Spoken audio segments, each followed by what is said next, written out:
مشکلات اللہ کی طرف سے اشارہ ہوتے ہیں تاکہ انسان لاپرواہی چھوڑ کر سنجیدہ ہو جائے۔ رشتے ہماری سب سے بڑی طاقت ہوتے ہیں، لیکن ہم ان کو اپنی سب سے بڑی کمزوری بنا لیتے ہیں۔ اپنی بری عادتوں اور برائیوں کو جلد از جلد سدھارنے کی کوشش کریں، کیونکہ دیر کرنے سے عادت پختہ ہو جاتی ہے۔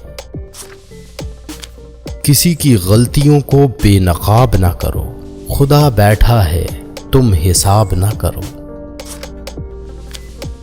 جو شخص خدا کو بھول کر دنیا کی بھول بھلیوں میں کھو جاتا ہے، وہ ذلیل و رسوا ہوتا ہے۔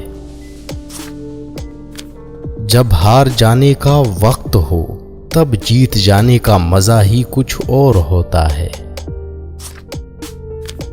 حقیقی دوست وہ ہے جو اس وقت تمہیں اپنائے جب تم خالی ہاتھ ہوتے ہو۔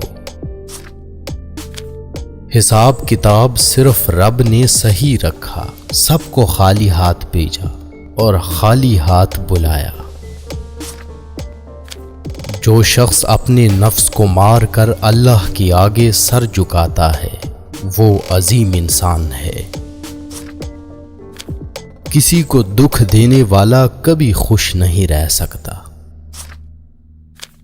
جو چیز آج آپ کو اچھی لگ رہی ہے، کل وہی چیز بری محسوس ہوگی، یہی دنیا داری ہے۔ اپنی خامیوں کا احساس ہی انسان کا کامیابی کی طرف پہلا قدم ہے۔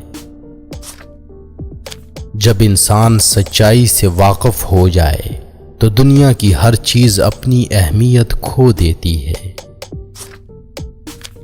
ہر انسان کو یہ فکر ہوتی ہے کہ مرنے کے بعد میری اولاد کا کیا ہوگا، لیکن کسی انسان کو یہ فکر نہیں کہ میرے مرنے کے بعد میرا کیا ہوگا۔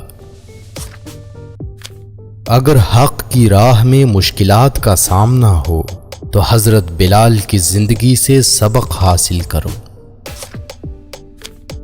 جھوٹ بہت تیز دوڑتا ہے، لیکن منزل پر سچ ہی پہنچتا ہے۔